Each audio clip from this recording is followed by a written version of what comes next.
తీవ్రమైన తుఫాను మంతా అని ఎదుర్కొనేదానికి పశ్చిమ గోదావరి జిల్లా యంత్రాంగం అంతా సన్నద్ధంగా ఉంది. ఒక ఎన్డీఆర్ఎఫ్ బృందం వచ్చి 26 మంది మెంబర్స్ తోటి నర్సాపురంలో స్టేషన్ అయి ఉన్నారు.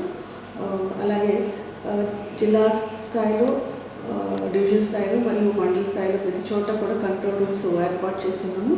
ప్రజల నుంచి ఏ విధమైన సమస్యలు వచ్చినప్పుడు కూడా స్వీకరించడానికి, వాటిని రిజాల్వ్ చేయడానికి సిద్ధంగా ఉన్నారు.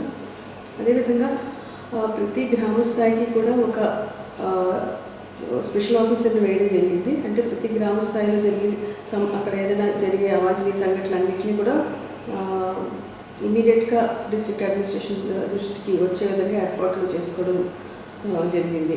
అలాగే జిల్లాలో ఉన్న అన్ని గ్రామ సచివాలయాలు మరియు వార్డు సచివాలయాలు కూడా ఈ 4 రోజులు ఫుల్-ఫ్లెడ్జ్డ్గా పనిచేయడానికి ఆదేశాలు ఇవ్వడం జరిగింది. ఎక్కడా కూడా గ్యాప్స్ లేకుండా మనం ప్రతి గ్రామంలోనూ టీమ్స్ ఏర్పాటు చేసి revenue, police, SHG, ఐసిటిఎస్ and NRGS and other offices తోటి ప్రతి గ్రామంలో ఏదైతే వల్నరబుల్ గ్రామాలు ఉన్నాయో అక్కడంతా కూడా గ్రామాల్లో పంపించి సైక్లోన్ ప్రిపేర్డ్నెస్, సైక్లోన్ వల్ల వచ్చే అవాంతరీయ సంఘటనలు, తీసుకోవాల్సిన జాగ్రత్తలన్నీ కూడా ఈ అధికారులు గ్రామాల్లో వివరించడం జరుగుతుంది.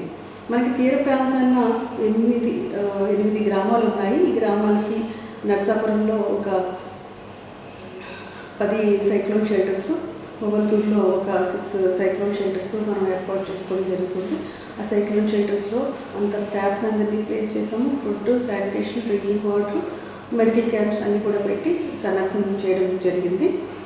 అక్కడ ప్రతి హౌస్ హోల్డ్కి ఒక 250 హౌస్ హోల్డ్కి ఒక టీమ్ ఆఫ్ ఆఫీసర్స్ని వేసి వాళ్ళని షిఫ్ట్ చేయడానికి ఏర్పాట్లు కూడా జరిగింది. సాధారణంగా ఇలాంటి సైక్లోన్స్ ఫ్లడ్స్లో పశ్చిమ గోదావరి జిల్లా ప్రజలు సైక్లోన్ షెల్టర్స్కి వెళ్ళడానికి అంత ఆసక్తిని ప్రదర్శించరు. కానీ ఇలాంటి ప్రమాదకరమైన పరిస్థితుల్లో వాళ్ళ ఇళ్లలో ఉండేదానికంటే కూడా సైక్లోన్ షెల్టర్స్లో ఉండడం అనేది సురక్షితమైన నిర్ణయం అని చెప్పేసి వారిని కన్విన్స్ చేసి తీసుకురావడానికి ప్రతి 250 హౌస్ హోల్డ్స్కి ఒక టీము ఏర్పాటు చేసి వాళ్ళని మోటివేట్ చేసి సైక్లోన్ షెల్టర్స్కి తీసుకురావడానికి ప్రయత్నాలు జరుగుతూ ఉన్నాయి.